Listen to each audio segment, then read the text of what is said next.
지금부터 아팅쌤의 썰렁한 교리를 시작하도록 하겠습니다. 이번 시간에는 사무엘 두 번째 이야기로 백성들이 사무엘에게 우리에게도 왕을 뽑아달라고 왕을 요구하는 이야기를 하도록 하겠습니다. 사무엘은 하느님께 탄식하고 있는 이스라엘 백성들에게 아스타롯을 비롯한 우상들을 치워버리고 하느님만을 섬기면 하느님께서도 필리스타인들로부터 이스라엘을 구해주실 것이라고 말을 합니다. 이 사무엘의 말을 들은 이스라엘 백성들은 바알과 아스타롯을 버리고 하느님을 섬기게 됩니다.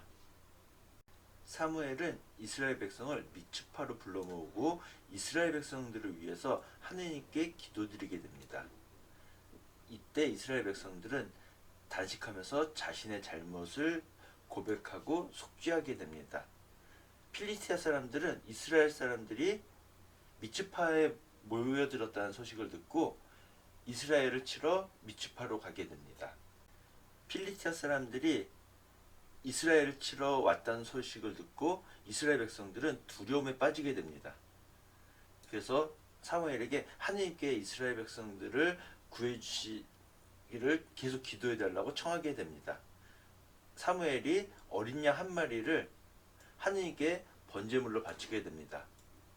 그리고 이스라엘을 위해서 하느님께 기도드리자 하느님께서 사무엘의 기도에 응답해 주시게 됩니다. 앞서서 살펴본 것처럼 사무엘이 어린 양 한 마리를 하느님께 번제물로 바치면서 이스라엘을 위해서 하느님께 기도드릴 때 필리스티아인들이 쳐들어오게 됩니다. 이때 하느님께서 천둥을 울리셔서 필리스티아인들을 혼란에 빠뜨리셔서 이스라엘이 승리할 수 있게 됩니다. 그리고 이스라엘은 미츠파에서 베카르 아래까지 쫓아가면서 필리스티아 사람들을 치게 됩니다. 이 승리 이후에 사무엘은 돌을 가져다가 미츠파 센사에 세우고서는 하느님께서 우리를 도와주셨다 라고 해서 그 돌을 에벤 에제르라고 부르게 됩니다. 그리고 이 패배 이후에 필리스티아인들은 사무엘이 판관으로 살아있는 동안에는 이스라엘 영토로 들어오지 못하게 됩니다. 그리고 에크론과 갓에 이르기까지 필리스티아인들에게 빼앗겼던 성읍들을 이스라엘이 다시 되찾게 됩니다. 사무엘도 늙어서 나이가 많아지자 자기의 아들들을 판관으로 세우게 됩니다. 첫째 아들은 요엘이고 둘째 아들은 아비야였는데요. 앞서서 엘리의 아들들도 엘리를 따라 살지 않았던 것처럼 이 사무엘의 아들들도 사무엘의 길을 따르지 않고 악한 길을 따르게 됩니다. 그래서 올바르게 판결을 내리지 않고 뇌물을 받고 잘못된 판결을 내리고 그랬던 거죠. 그러자 이스라엘 원로들이 라마로 사무엘을 찾아가서 당신은 이미 연세도 많으시고 당신의 아들들은 당신처럼 올바르게 행동하지 않으니 우리에게도 다른 민족들처럼 왕을 뽑아서 세워주십시오 라고 청하게 됩니다. 사무엘은 자신이 판관으로 있는데 우리에게도 이제 당신이 아니라 왕이 필요합니다. 왕을 뽑아주십시오 라는 원로들의 말을 듣고 마음이 상해서 하느님께 기도드리게 됩니다. 하느님께서는 마음이 상한 사무엘에게 백성들의 말을 다 들어주라고 하면서 이스라엘이 너를 사무엘을 배척하는 것이 아니라 바로 나 하느님을 배척하는 것이라고 말씀해 주십니다. 그러면서 하느님께서는 사무엘에게 이스라엘 왕이 백성들을 어떻게 다스릴 것인지 알려주셨고 사무엘은 하느님의 말씀을 백성들에게 전해주게 됩니다. 사무엘은 하느님께서 말씀하신 이스라엘 백성들이 뽑아달라고 한 왕이 백성들을 어떻게 지배할 것인가를 말해줍니다. 백성들은 너희 아들을 데려다가 일시키고 너희 딸들을 데려다가 일시키고 그리고 너희 재산들을 빼앗아 자기 신하들에게 주고 그리고 너희 남종과 여종들을 또 끌어다가 일시키고 그렇게 할 거다. 그럼 너희들은 결국 울부짖고 하나님께 애원해 보겠지만 하나님께서는 그때에는 응답하지 않으실 것이라고 이야기를 해줍니다. 이렇게 사무엘이 하느님의 말씀을 백성들에게 전했음에도 불구하고 이스라엘 백성은 그래도 우리는 다른 민족들처럼 왕이 꼭 있어야겠다라고 사무엘에게 말하게 됩니다. 하느님께서는 백성들의 뜻을 확인하시고서는 사무엘에게 이스라엘 백성들의 소원대로 왕을 세워주라고 말씀하시게 됩니다. 지난번에 계약궤를 빼앗겨다 다시 찾은 이야기에서 에벤에제르가 나왔었는데요. 오늘 이야기에서 보면은 필리스티아 사람들과 전쟁에서 승리하고 나서 도라나를 가져다 놓고 하나님께서 우리를 도우셨다는 의미로 에벤에제르라고 불렀다라고 했잖아요. 그러니까 이 계약궤 사건 당시에는 에벤에제르의 이름이 에벤에제르는 아니었겠죠. 미츠파에서 백성들을 불러 모아서 사무엘이 기도드리고 번제를 바치고 있을 때 필리스티아 사람들이 쳐들어왔고 하느님께서 개입하셔서 필리스티아 사람들은 쫓겨나게 되고 베카르가 어딘지 잘 모르겠지만 에클론과 갓에 이르기까지 필리스티아 사람들에게 뺏겼던 영토 성읍을 다시 되찾게 됩니다. 그리고 사무엘은 미츠파, 베텔, 길갈 등을 오가면서 판관 생활을 했고 라마에 머물면서 판관 생활을 했다라고 되어 있습니다. 물론 여기만 머물진 않았겠지만 아무튼 이곳들을 중심으로 판관 활동을 했습니다. 이스라엘 백성은 필리스티아 사람들을 괴롭힘에 하나님을 향해서 탄식하고 있었죠. 그러자 사무엘이 여러분들 가운데 낯선 신들과 아스타롯을 치워버리시오. 여러분의 마음이 주님께만 두고 그분만 섬기시오. 즉 우상 숭배하지 말고 하나님만 섬겨야 되는데 이스라엘 백성은 그 당시 사람들에게서 유행했던 바알과 아스타롯을 비롯해 여러 우상들을 섬기고 있었던 거죠. 이스라엘이 사무엘의 말을 듣고 바알과 아스타롯을 치워버리고 하나님만 섬기게 됩니다.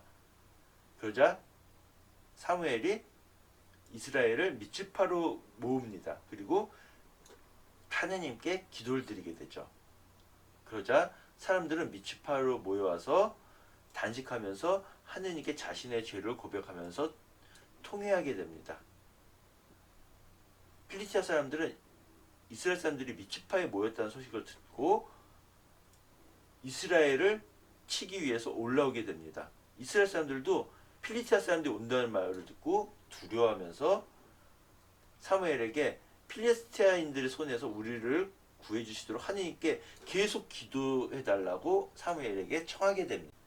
그래서 사무엘이 어린 양 한 마리를 끌어다가 하나님께 번제물로 바치면서 이스라엘을 위해서 하나님께 기도드리게 되자 하나님께서 그 기도에 응답해 주시게 됩니다. 이렇게 사무엘이 번제물을 바치고 있을 때 필리스티아 사람들이 이스라엘을 치려고 다가왔죠. 이에 하나님께서는 필리스티아인 위에 천둥을 울리셔서 그들을 혼란에 빠뜨리시고 그래서 이스라엘에게 필리스티아 사람들이 패배하고 도망가게 됩니다. 그래서 이스라엘 사람들은 미츠파에서 나와서 베카르 아래까지 쫓아가면서 필리스티아 사람들을 치게 됩니다. 사무엘은 돌 하나를 가져다가 미츠파와 센 사이에 세우고 하느님께서 우리를 도와주셨다라고 하면서 그 돌의 이름을 에벤에즈르라고 부르게 됩니다. 필리스티아 사람들은 이렇게 싸움에서 패하고 나서 다시는 이스라엘 영토로 돌아오지 못했습니다. 사무엘이 살아있는 동안에는. 그리고 에크론에서 갓에 이르기까지 필리스타인들에게 빼앗긴 성읍들을 이스라엘이 되찾게 됩니다. 사무엘은 살아있는 동안 이스라엘을 위해서 판관으로 일하게 됩니다. 해마다 베텔, 길갈, 미츠파 등을 돌면서 이스라엘의 판관으로 일하게 되는 거죠. 그리고 라마로 돌아와서 또 판관으로 일하게 되고요. 이제 사무엘도 늙어서 나이가 많아졌습니다. 그래서 자기 아들들을 이스라엘의 판관으로 세웠죠. 그리고 이들은 브엘세바에서 판관으로 일하게 됩니다. 그런데 문제는 엘리의 아들들처럼 사무엘의 아들들도 아버지 길을 따라 걷지 않고 부정한 뇌물을 받고 잘못된 판결을 내리게 된 거죠. 그래서 이스라엘 원로들이 라마로 사무엘을 찾아가서 청합니다. 사무엘 어르신께서 이미 연세도 많으시고 당신의 아들들은 당신의 길을 따라 걷고 있지 않으니 우리에게도 다른 민족들처럼 우리를 통치할 임금을 세워주십시오라고 청하게 됩니다. 이 말을 듣고 사무엘은 마음이 언짢아져서 하느님께 기도를 드리게 되죠. 하느님께서는 마음이 상한 사무엘에게 백성들이 하는 말을 들어주어라. 그들은 너를 배척한 것이 아니라 바로 나를 배척한 것이다. 더 이상 나를 자기네들의 임금으로 삼지 않으려는 것이다 라고 말씀하시면서 사무엘에게 이스라엘 백성이 원하는 대로 해주어라 라고 말을 해줍니다. 그리고서는 엄중경고에서 그들이 뽑은 왕이 어떻게 그들을 다스릴 것인지 알려주라고 이야기하게 됩니다. 그래서 사무엘은 하느님께서 말씀하신 임금이 어떻게 이스라엘 백성들을 지배할 것인가를 이스라엘 백성에게 말해주게 됩니다. 그래서 막 일시키고 그 다음에 또 뭐 딸을 데려다가 일시키고 그 다음에 재산을 뺏어서 신하들에게 주고 신하들에게 줄 것이다. 이런 식으로 말씀을 하십니다.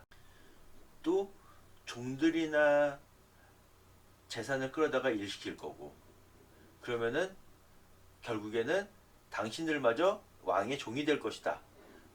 그제서야 정신을 차리고 임금 때문에 괴로워서 울부짖겠지만 그때는 하나님께서 당신들의 기도에 응답하지 않으실 것이요 라고 사무엘이 하느님의 말씀을 백성에게 전했지만 백성들은 사무엘의 말을 무시하고 그냥 그래서 상관없습니다. 우리에게는 임금이 꼭 있어야겠습니다 라고 사무엘에게 말하게 됩니다. 그래서 하느님께서는 백성들이 원하는 대로 그들에게 임금을 세워주라고 말씀하시게 됩니다. 다음 시간에는 이제 사무엘의 이야기이긴 하지만 이제 왕정시대 이야기를 하도록 하겠습니다. 지금까지 들어주셔서 대단히 감사합니다.